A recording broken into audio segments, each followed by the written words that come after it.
All right. Well, welcome to the Build Your Brave podcast. I have a very special guest today. Babe, Hi. hi, you're here with me. You guys, I'm so excited for my hubby to be here today. If you're not on YouTube with us and you're just listening, you can't see him, but you are in for a treat today. We have a special Valentine's episode with the Valentines. So, are you excited? Yeah, I actually didn't know anything about this. She just told me to come sit on this chair and start talking. So I guess we'll see how it goes. That is not true. I gave you a calendar invite Okay. and everything. Okay. But I know you've been. You still didn't tell me anything we're going to be talking about. That's true. So that's scary for you. Anything could come out. That's true. But I will say once in a while, if we need to edit, we will do that. But maybe it's going to be a free for all today. I just thought in true Valentine fashion, we would just roll in and roll with it. Whatever questions everybody gave me on Facebook and Instagram Oh, you got today. questions? Okay, let's go. Yeah, Let's do it. I asked. I said, I'm going to interview Dan Valentine this week on the podcast. What should I ask him? What should we talk about? So, yeah, That's scary. I know, but it's going to be fun. So, All right, let's go. I was talking to Micah yesterday, who's our youngest, and we were talking about, I can't even remember what brought this up. Oh, I said, well, I'm more of a Valentine than I am a Belcetus. And he was like, wait, how's that work? And I said, it's actually going to be 23 years this year that we've been married. And I got married at 22. So, Wow, I raised you longer than your parents have. that's not true. semi-true, maybe a little bit, but no. So this is going to be fun to just share a little bit of the real deal behind the scenes, which I think if you know us, either of us or both of us together especially, you know that we're very imperfect. We have very strong personalities. We have a lot of fun in our adventure, right? Yeah. Anything you want to say before we jump into the questions? No, let's go. I'm anxious to see what some of these questions are. And thank you for having me as a guest. I know you've been waiting, I'm pretty sure, you in since here. I launched this. Yeah, I hear you in here recording these podcasts all the time with all these guests and having all this fun. So I'm glad I finally got the invitation to sit at your lunch table. Oh, anytime. There's always a seat for you. babe. Thank you. All right, so let's do this. Very first question is, how do two high capacity people function in a marriage? Now, I'm guessing they also mean strong, driven, ambitious. Like sometimes there's one person in the marriage that has that personality that's a go-getter, but we're both kind of go-getters. So, any advice for the people out there that are married to someone else with a really strong personality, really strong views, or maybe how do you have go-getters stay married and do all of the things? Well, I mean, I think high capacity means like you're able to handle a lot, which actually helps for people like us that are go-getters, high energy, a lot of vision, a lot of purpose on all kinds of different missions. Yeah. We kind of get in the flow and get in the zone. So the capacity helps with that. But I do think that's probably what they were asking is how do two type A personalities that are on fire and handle the marriage.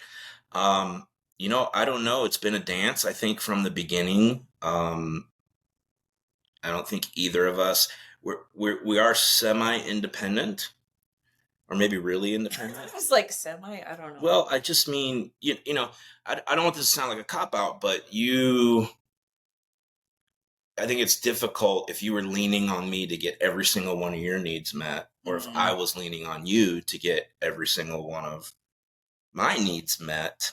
And I know that there are couples like that, and maybe that works. That's great. I just think we're able to stay in our zones and then come together on certain things. But then, when you're out of town or you're focused in on something, I'm not, like, oh, my life is empty right now because you're not here. Does that make sense? Yes. Yeah. And I do. And you can go too far with that. I get that. But I think, I this is probably not a good thing to say, but,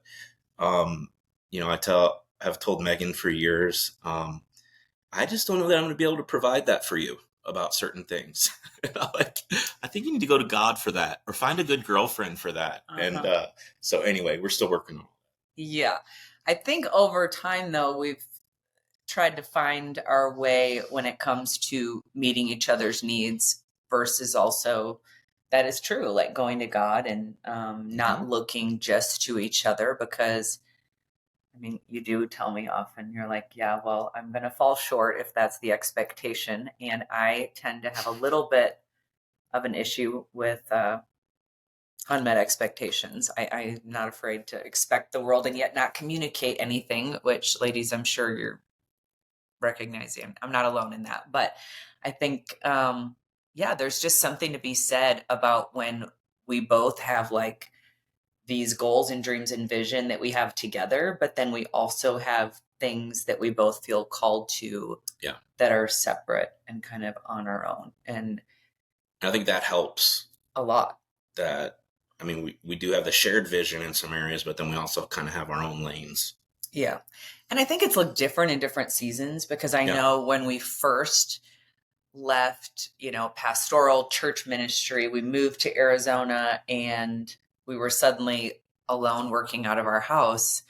And I was really confused because I was like, what are we supposed to do all day? And you were like, you just need to work. And I was like, well, I'm like, I don't care. Do whatever you want. I got stuff to do. Can't we just have meetings? So I think if we're running a business together, we need some meetings. We need to be together and talk about the things. And do you remember what you said? Mm-mm. You said, no, we don't need to talk. We just need to work. And maybe you need to go out and find some friends who want to talk, So. Oh, I didn't say that. She's making that up. You did. You told me I needed to go make friends, which is true because we'd moved somewhere and it was scary to step out. And I was used to built-in friends with the church and I had to get out there and go to some women's groups and like make some play dates with some moms and do the things. But I think we've been able to figure out, we can't alone. I think I'm already coming out in this interview as like the not good husband telling you to go find your worth somewhere else. No, we don't feel that way, do you? No, but I mean, like, I'm just saying, like, I'm not sure maybe I loved the way in which you said it at the time, but I really needed to hear that because I think I was a little mopey and a little like, well, now what? My life looks and feels different, even though there were many amazing things about it. But we have needed to remind each other, more so you to me, but over time, just that, like that you can't meet all those needs. Or when I'm going through really hard times and I mean, he could sit with me and hug me and all the things. That doesn't necessarily make it better. It does help me feel seen and heard, but I have to decide to go to God with it. So, yeah. All right. How about this? How do you use your strengths to strengthen each other? How do we use our strengths to strengthen each other? Yeah. And I think people do view us as these like strong personalities. I'm trying to think, what are our strengths? I think it is stuff like being driven. I think we're both decent communicators, which I don't know that strengthens each other when we're having an argument about something. We're both really good with our words. But I think one thing that we do is we call each other to now there's seasons when maybe one of us is more all in than the other one. Maybe the other one's like, I just need to do this for now. So I'm not talking about those seasons, but overall, I don't think either of us would let the other person get away with just sitting back and not having purpose and mission, because we know that leads to fulfillment. Yeah. So I think we push each other in that, maybe not always in the right ways, but it's like if you're hanging around a group of friends and there's one friend in the group, everybody's driven and, maybe starting their own companies or high in a sports area or whatever, but everybody's really excelling. But then you got that one friend that's not really doing anything. It's that friend is going to naturally step up and their friends are going to push that person to step up and do more. So I think we do that for each other. Yeah. And I think definitely in the belief department, but even in the health, all those things and someone asked, I think it's later, but just kind of, is there ever a season or time where one of you, you're pretty motivated people, but is there seasons where one of you isn't as motivated as the other? And I think that's where that strength comes into play. But what we've learned over time, we have 2 young adult daughters who I know are like dating and figuring this out. And, I've had that conversation where I've said, it's interesting how, often men can marry a woman maybe hoping or believing she'll never change. And women will marry a man thinking that, you know, he will change or that she can change him. And this idea, as I've grown in marriage and grown in myself, of it's not helpful for me to tell you what I think you need or nag at you or, you know, talk about you with my friends. Like none of that is beneficial. What's beneficial is when I stay in my lane, and it in the seasons where he wasn't healthy, choosing health, or vice versa, or spiritually the same thing, or whatever it is, because we are going to go through seasons. Thank God most of the time it isn't at the same time. It has been in a storm or two, but overall, I feel like then we just, instead of like nagging or it's a negative energy, it's more like we're inspired by the other one because they're still going and doing their thing. Yeah, I think I don't know that nagging gets you anywhere. No. You know, the same way that in our business, I tell spouses, I'm like, spouses make terrible coaches for each other. So like, because we'll have somebody sign up as a coach, and then their client, their spouse, their wife, or their husband becomes their first client. And I'm like, you are not coaching that person. That is going to be a train wreck. Now, I know occasionally it works awesome, but just for some reason, and I do think that that's something that we've done really well at. I mean, example, you know, we're both listening to podcasts in the morning and music and inspiring things. And, you know, and if one of us was kind of being a lump on the log, you know, in the morning and not doing that, it's not like you would be like, Dan, I really think you should be listening to this stuff. Right. Like you might think that, but you're doing what you know is going to grow you. Yep. And that does, I see that, or you see some of the things that I do and be like, hey, I want some of that. Mm-hmm. Same thing with health. Yep. You know, it isn't helpful to nag somebody about what they're eating or how much they're eating. Everybody knows what it is to be healthy. Everybody knows what it is to be in shape. You don't have to tell your husband or your wife that they're not in shape. They know it.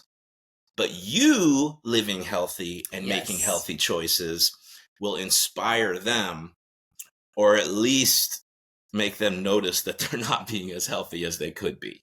Yeah. You kind of put yourself at a higher level, and it draws the other person to that level. Yeah. And I think because of the business that we're in, I do hear from women, you know, well, what can I do? And I always say, you can own you. You know, you can pray for the other person, you can love and serve the other person genuinely, but then you just gotta do you, and not let negative energy be there, but instead like seek to inspire the other person by the way that you're owning your health journey, your spiritual journey, all the things. But how about this? You can want what's best for the other person, as you should, but that's not your job or your responsibility. Right. So even if I'm making, you know, let's talk about getting up in the morning. Okay, we both get up pretty early and get going in the day, but let's say one of us would, you know, is up at 5 every morning and the other one sleeps until 10 every day.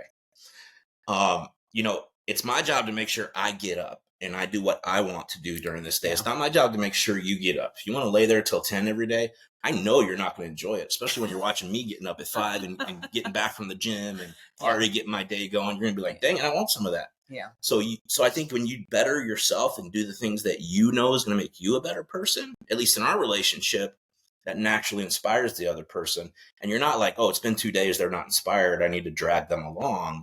They're noticing, they're being inspired by you. Yeah. So, I mean, how many spouses can say that they're inspiring their husband or inspiring their wife by the way that they are living? How about don't worry about getting that other person to do something, and you worry about getting you to do something? Yeah. And that's going to bring you both along. Yeah.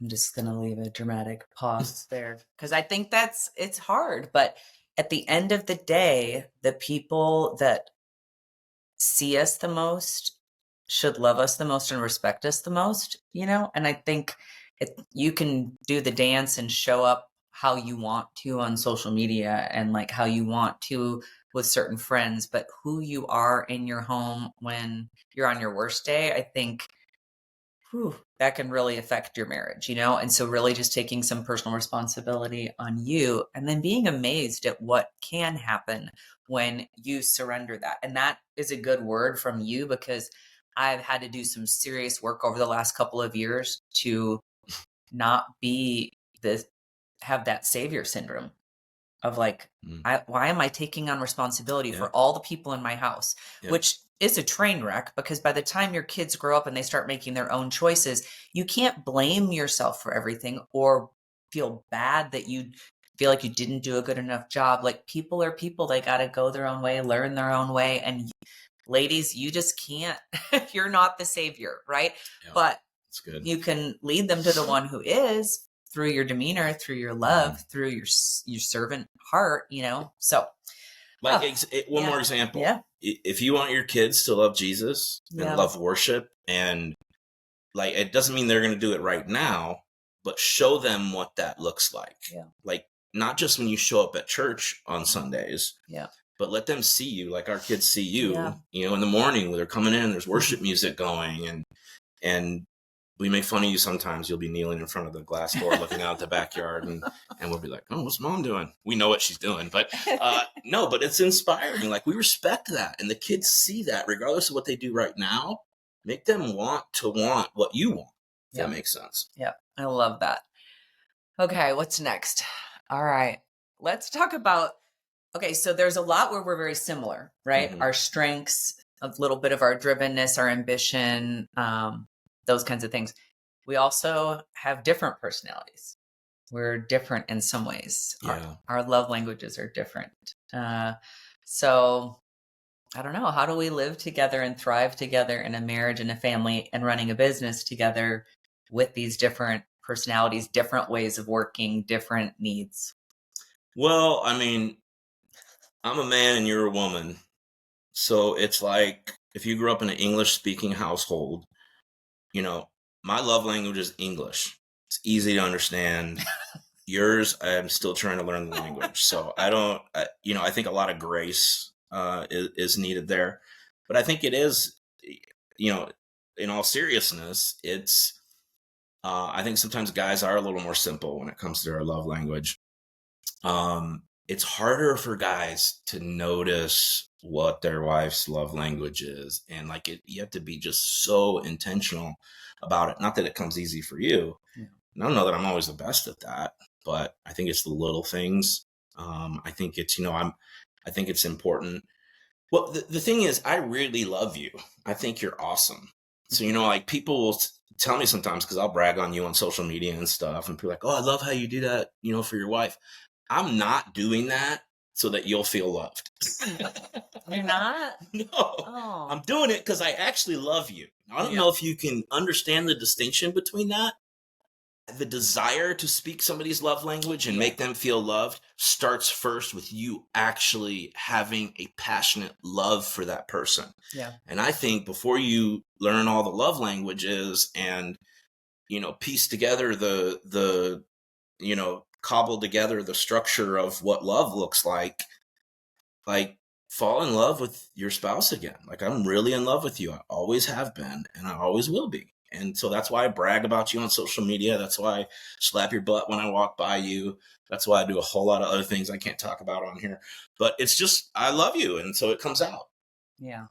I do think, though, there's something to be said about, if we were to go way back in the growth that we've had over almost 23 years, because obviously that has to come first. And we'll talk about how we foster that love and take care of it in a little bit. But I just think also communication, as much as we are communicators, sometimes communication has been hard for us because we're passionate and we're feelers and we have strong opinions and all the things.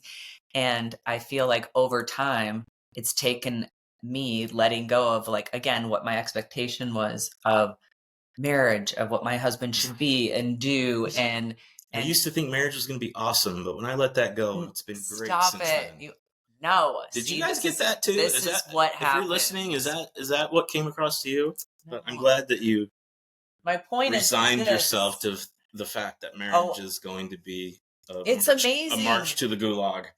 Stop it. Welcome to my life. This is real right here. No, I just think I did get married really young, and I don't know how people think that it's just like going to be a smooth road all the time. It's not. You're, as much as you're getting to know this other person, you're getting to know yourself, and you're evolving and changing. Like, I'm not who I was at 22 or at 32, not even at 42. Like, I'm a different person. And so me learning myself Are and you my 42 needs. already? 46. Oh, I know. we're getting old, babe. I know we are, but I feel good about it. We were just teenagers in love not too long ago. Not quite teenagers, but yes. We were teenagers in love, just not with each other. Okay.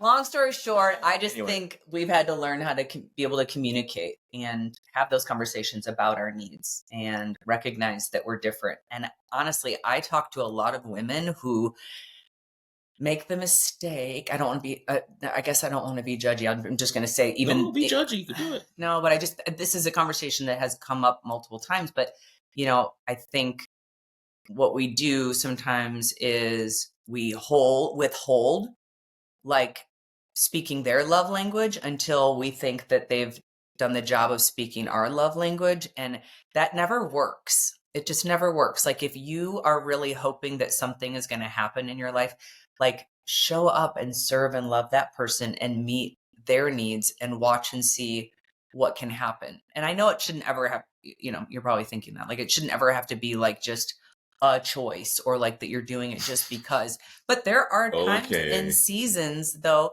where life is crazy and kids are crazy, and it is a decision to prioritize each other. And it's a decision to say, hey, I love you so much. I want you to have those needs met, and I don't want you going anywhere else to look to have those needs met, and I don't expect you to wait around until well, a lot of men, their love language is physical, okay, but it's also, I think, we like playing pickleball.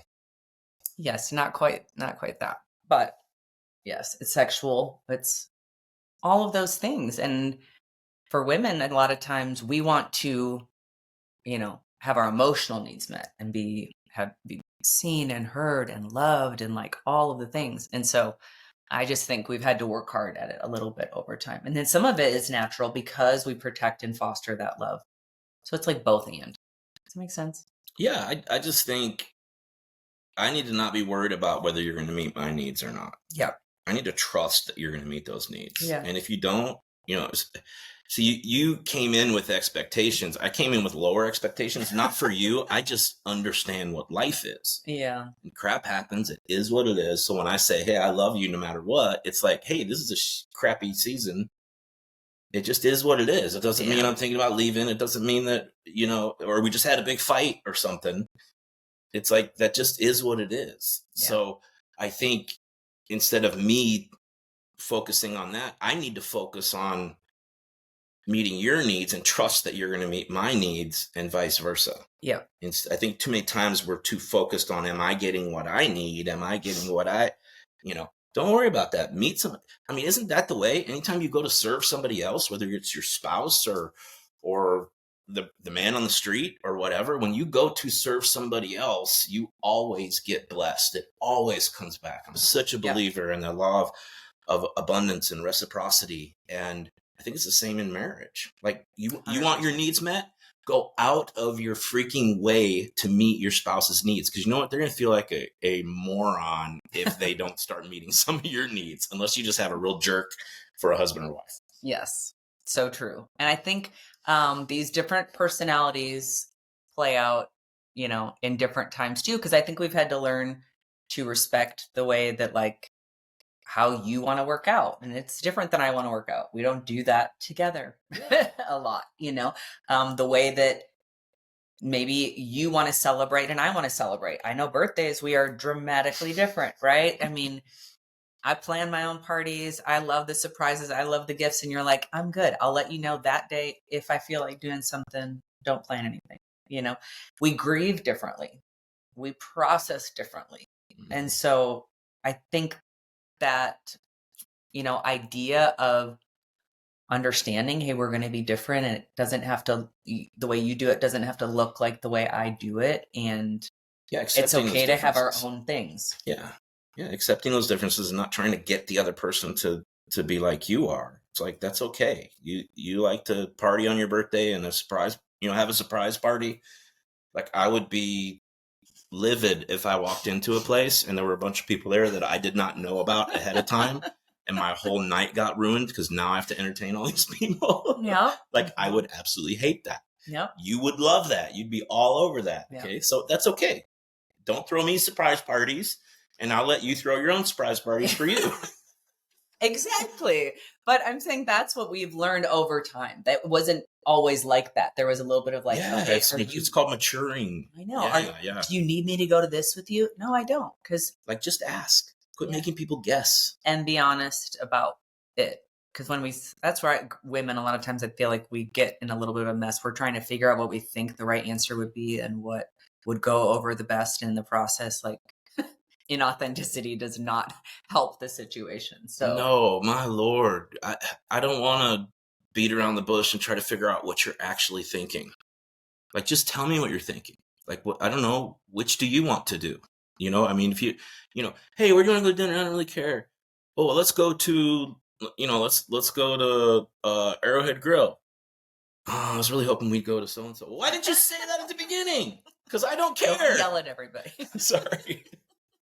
Like, we play these little games. Just keep it real. You know what I mean? Yeah. And I know sometimes you'll ask me to do not weird things. Well, sometimes, but you'll ask me to do something, and you'll know that maybe that's not my favorite thing to do.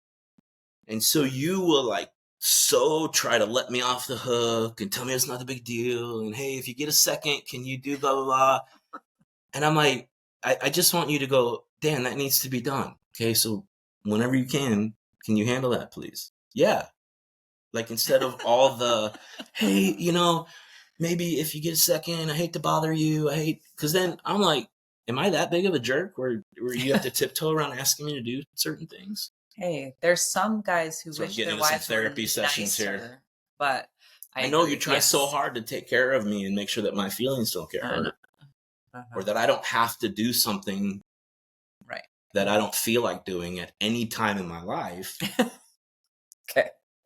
Sometimes we need to do things we don't feel like doing, you know? So I think it's just keeping it real. Yeah.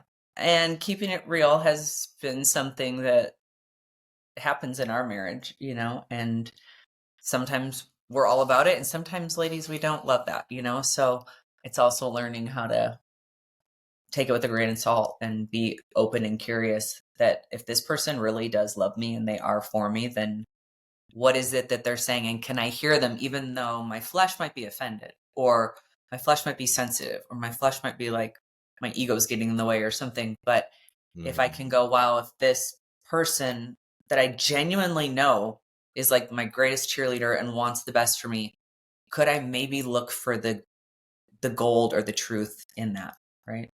Yeah. And that's easy to say. That's the way it should be. But in the moment, I mean, let's talk, especially with two people like us. Yeah. Like, I'm very surprised that we're not still stuck in our very first argument that we ever had. Because neither one of us will let the other person get the last word in.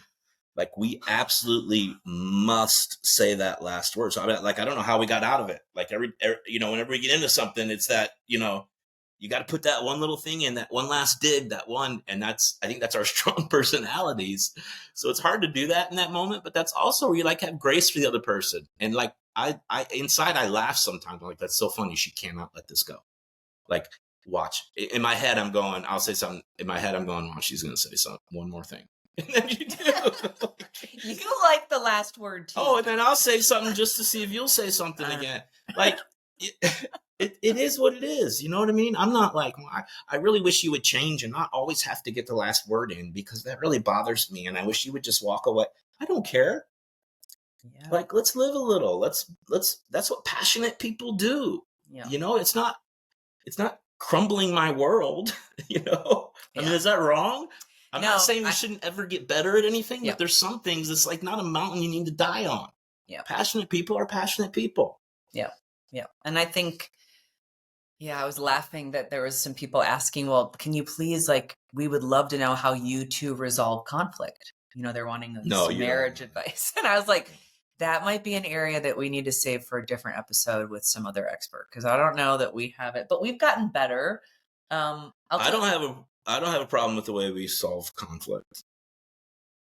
I think other people might not want to be there in that moment. Yeah.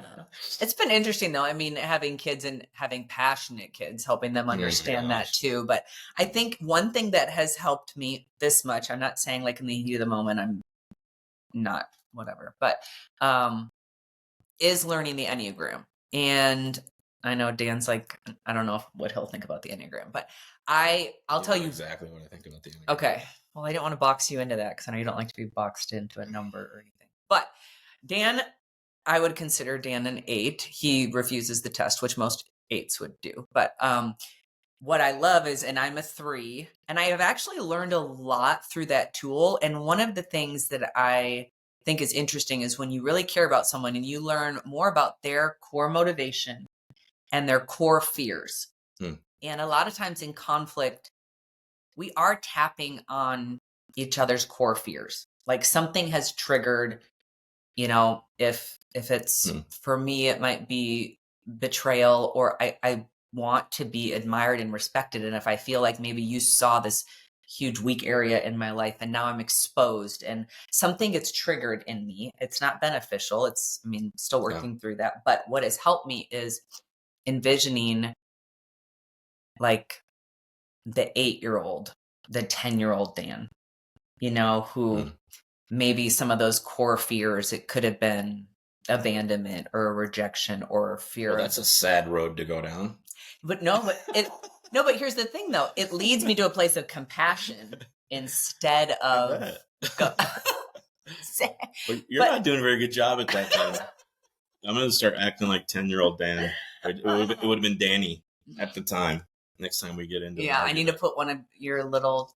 But yeah, all our core fears come from somewhere. Like come from our experiences. Yeah, I just think we're all human. Yeah, but I've just seen. I even with one of our kiddos, I changed her picture to like the 4-year-old her, so that even when like it comes up and I know she's being emotional or has a thing, and I'm like, you know what, I'm not going to look at the teenage version. I'm just going to remember she's that 4-year-old kid, that there's still that kid inside of each one of us that like we just want to be seen and loved for who we are, and we want to be good enough. And somewhere in the mess of conflict, we start hearing messages that the other person's not even saying, because they're just part of something ingrained in us that we're still healing through. So we're a work in progress. We're making our way, right, babe? Yeah, we are. Okay. All right. Couple more here. How about this? Tips for, we just kind of went over this, successful communication in marriage and also in parenting. These are all questions I don't think we know the answer to, but go ahead. Well, that's good. Well, this was the successful parenting. Are we going to get into that? No. Okay. No, this is what. Let's focus on one of the few things. I sharing my theories publicly with your audience on successful parenting. I don't. But here's what I do want to talk about, because I feel like there's a lot of things. You should write a book. Yes. Yeah. Mm-hmm. I will say she is an incredible mom, like hands down. I'm not even joking and trying to be funny. And I'm an incredible dad. You are. So, go ahead. You are. We are. And that's the thing. You do the best you can until you know better. And then it's your responsibility to do better. And you can't go back to the past, but you continually are evolving. And I feel like the same way that we talked about inspiring each other, like owning ourselves and taking responsibility, I see that now, not just benefiting our marriage, but it benefits our children.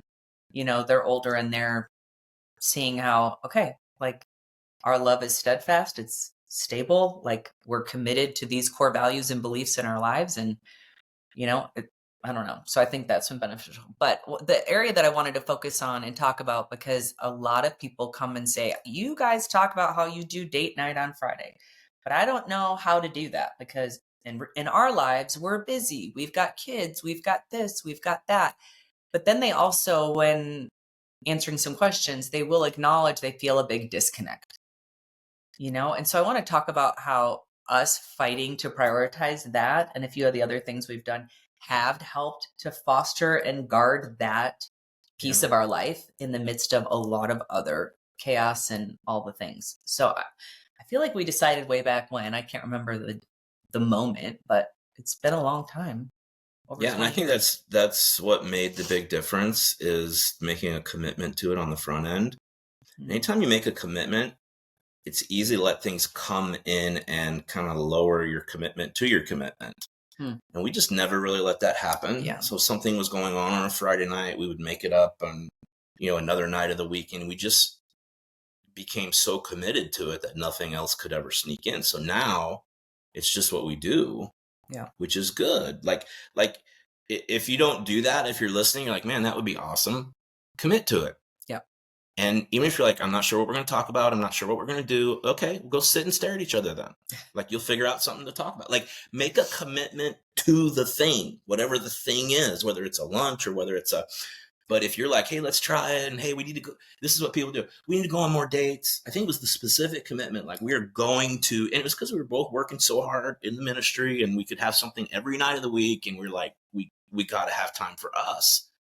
And so I think that commitment on the front end really helped us tremendously, like for the last 20 some years. Yeah. I think making that decision together as a couple to say, we will prioritize this. And I think we had like specifics too, not Yeah. like we should go on more dates. No, it was a rock in our schedule. Yes. Like there was Sunday morning church, Yep. there was Friday night date night. And we say our marriage is important, but whatever is important is backed up by your calendar and your bank account.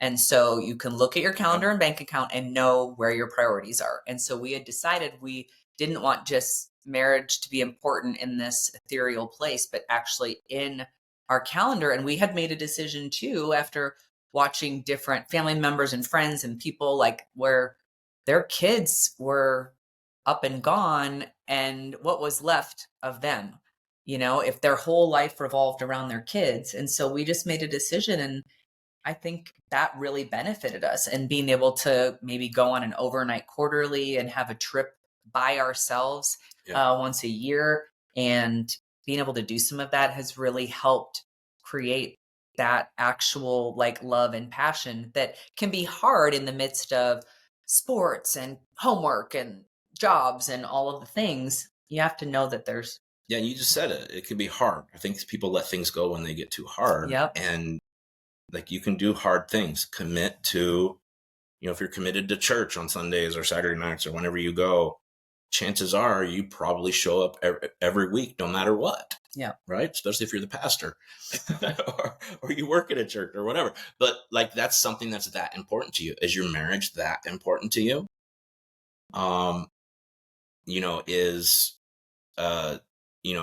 a date night that important? Is getting a weekend away once a quarter that important? Like, I just think it doesn't have to cost money if you're looking at that going, oh, we can't afford. Like, you can figure it out. Yes, it will be hard. Yes, it will be a pain in the butt, but you'll be glad you did it. Yeah, 100%.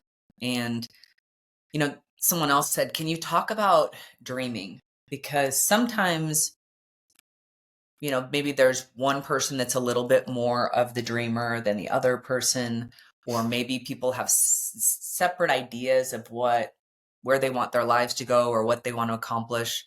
Or maybe they even start out the same, but then discouragement and disappointment and failure in life just happens. And so both or one get weary. And I was thinking back to the season where I was pretty comfortable and you were starting to have new dreams. And so as always, like we supported each other. So I was like, yeah, do your stuff, like start coaching and have a good time and everything. And then I was over here kind of in the comfort zone, loving that you were thriving. But then I got a little like FOMO and jealousy and like, wait a second, now you're off doing the things. And so you invited me to kind of be part, and it was us making that decision to sit down and go, what do we want our future to look like? Instead of just feeling stuck, I feel like don't we meet a lot of people who are in that hamster wheel of like, well, this is our life now. This is what we've built. This is the house we live in and the bills we have and the jobs we have. And what would you say to people who are like, I want one or both of us to start dreaming again? Or how do I share my dreams with my spouse? Or what does that process look like? I think it's rare where you're going to have, and we're in a lot of seasons like this where we're both dreaming big, and that's just the life we've created. Not always. But I think it's rare when you get two people that are like in the flow of dreaming, like they're just big dreamers. So I think what's important is one of you needs to be the dreamer. When you get around somebody that's positive, you get around somebody that's abundant, somebody that's dreaming, and I think, I just grew up with such a blessing. As much crap as was in my childhood, I don't regret, like I wouldn't change anything, because there's so many things in my life that taught me so much. But one thing is, I grew up in Tommy Barnett's church, and I didn't know anything about, like, anything. I didn't know he was like this famous preacher. I didn't know the church was like, but it was, they did the dream conference. They were always talking about dreaming, and he was always up there casting this next vision. And I just grew up in that, and was so inspired by that. And not everything would come true. There'd be disappointment. So I was able to go through that. So I think most people kind of relegate themselves to their current life, and they'll justify it by saying, oh, we're just satisfied. And that's great. You should be satisfied.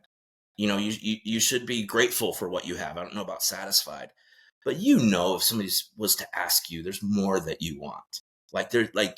Especially if it doesn't have to be about money. Like if you're about impacting lives, about doing something to make a difference, like there's always more. Yeah. And I think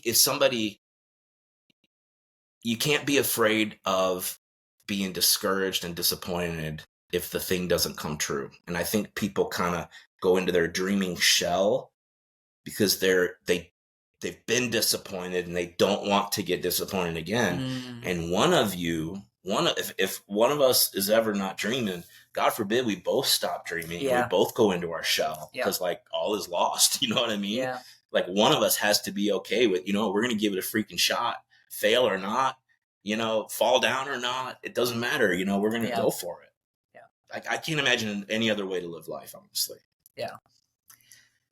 I love that. I think it's been quite the adventure. I think I would have probably played it way too safe if I wasn't with you. Even though I was a big dreamer, it can be scary to take the leap. And so you've been there to kind of give me the push, I think.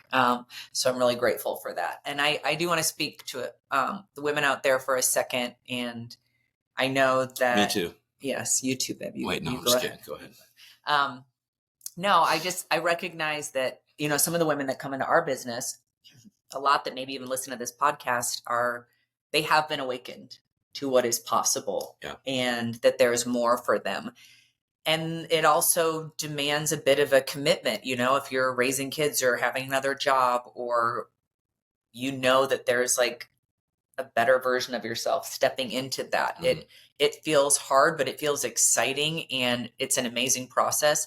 And you so badly want your spouse to believe that you're capable. You so badly want them to dream with you about what is possible.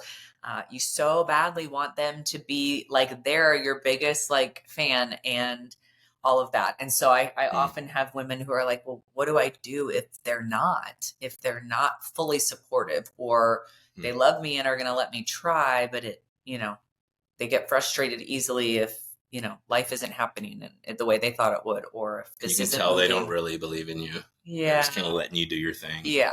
Yeah. And so I think that is an obstacle for a lot of women that I talk with. And, one of the blessings that we've had is having some open communication. I can very specifically remember I was 7 months pregnant, maybe 8. I was walking in front of our home in Celebration, and we went to go the church planners in Florida, and I was going to be the youth pastor for the very first time, but I was also going to be a mom for the very first time, and it all felt overwhelming. You're such a cute little pregnant youth pastor working at the little Christmas shop. That's downtown. what I was going to say. And I was working at a little boutique downtown. So we were very busy, and it felt like a lot because I was being stretched.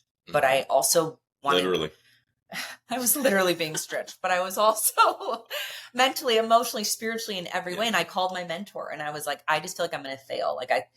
I think, should I just tell them I can't do this youth pastor thing until I figure out the mom thing? And I can't quit at the Market Street Gallery because that's our like little paycheck that I need. And like, I can't, like, what am I going to do? And she was like, oh yeah, you're going to fail. And I was like, this is not what I wanted to hear today. Great mentor.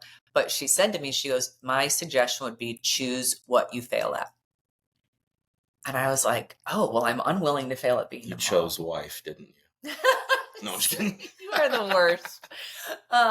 No, but I went in and I had a conversation with you and I was like, I need to know what's most important to you because I think that if I'm going to do these things that I feel called to do, and I think I feel called to do them, like I'm going to fail at getting dinner on the table more than 3 nights a week. I'm going to fail at doing laundry. I'm going to fail at some of these things, not to make an excuse, but just to say, hey, for this season, if we're going to go into these things, then I'm going to fail at some of that, And so we made some decisions together. So it didn't feel like I was like wondering, and it didn't mean the laundry couldn't get done. It just meant like, hey, I was willing to bring over some youth girls and pay them a little money to help me. It means, hey, I didn't get married till I was 28. I grew up doing my own laundry from the time I was 11. I don't mind jumping in. But like you thought your role as a wife was, I got to do the laundry. I got to make sure dinner's on the table. And both of those things were not important to me because trust me, I'll find dinner if dinner's not on the table. I'm not judging you and going, oh, why is the dinner on the table? Right. So having that conversation allowed you to realize, I thought those were more important to him and to our family than they really are. Yes. And that's what I'm saying though, about you grow up when you get married and like, it's not everything you thought it was because you weren't sure of what you really even believed about it and what the other person's expectations are. But I'm also well aware that there are women who are married to someone who has a little bit of an expectation of dinner on the table and the laundry getting done. And, it might be vulnerable to get out there and have this conversation, or also, tell him to do his own dang laundry. Tell him Dan said, no, just kidding. But I will say this, I have watched women who they really wanted the support. And so they worked a little bit harder. And you know what they did? They figured out how to partner with their kids and get the dishes done and get a little creative with dinner or meal prep. And I always say, hey, guess what? Your husband is going to be fully supportive if when you are building your business or chasing your dream, you have more joy. Mm-hmm. You have less stress. You're not living in overwhelm. You're meeting his needs and you're getting your needs met in a healthy way. Like all of these things, like that's when your spouse can look at you and go, I love that you're doing this. Like you are a better you here. Kind of like how you feel about me in Hawaii. When you're fully alive. Yes. That's more important than you getting these things done. Because if you're doing these things, these expectations kind of begrudgingly, or it's very obviously not making you happy and you don't want to be doing it, like that's no fun for anybody. Like we love the energy and the fully aliveness.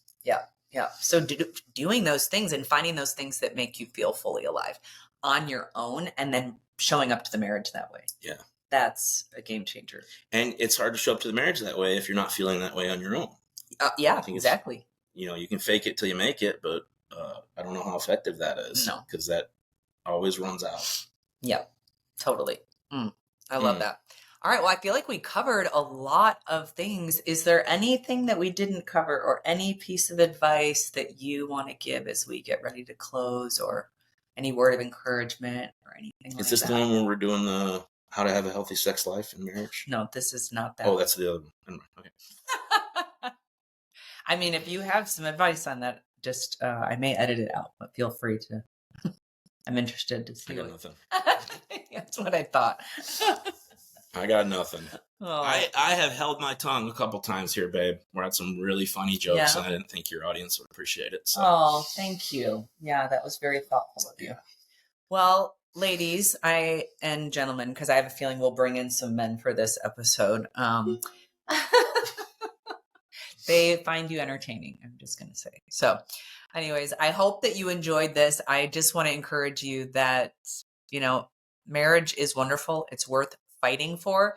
I am so grateful for my husband and that we get to do this life together, and that we are just getting started, that we believe our best days are ahead, and that we're committed to God, to each other, to our family, to our purpose and mission, right? And I am so freaking proud of you. Everything. I think most of all that you have learned to live with me and put up with me. But seriously, so proud of the way that you are constantly always alive, not perfect, but pursuing your dreams. And I mean, even this podcast and the books you've written, and I mean, just all the things when you don't have to be doing any of it. Super proud of you. Not in a condescending way. No, I don't take it that way. I'm just grateful that you have supported me and loved me and pushed me and reminded me of my days when, And guess what? I'd love you even if you weren't doing all those things. Right? Yes. And I need need that that reminder. Happy for you because I know it makes you happy. So anyway. And I'm really grateful that you make the bed every day. I do make the bed every day. That's a blessing to me.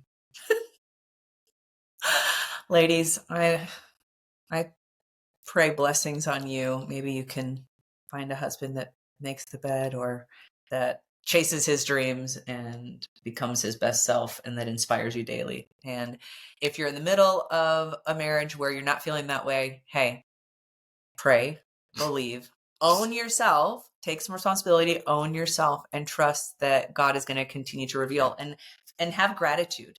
Oh my word, if you can just shift. So often I see people beginning to list all the things that they don't have when it comes to their health or their finances or their marriage or their family. No, if you start operating in gratitude for what you do have, you will feel a shift in your energy. So yeah, and I think the path to that happiness is not through trying to change your spouse or even change your marriage. Yeah. But it's through changing you. 100%. Your spouse gets better and your marriage gets better. I think people miss that sometimes. Yeah.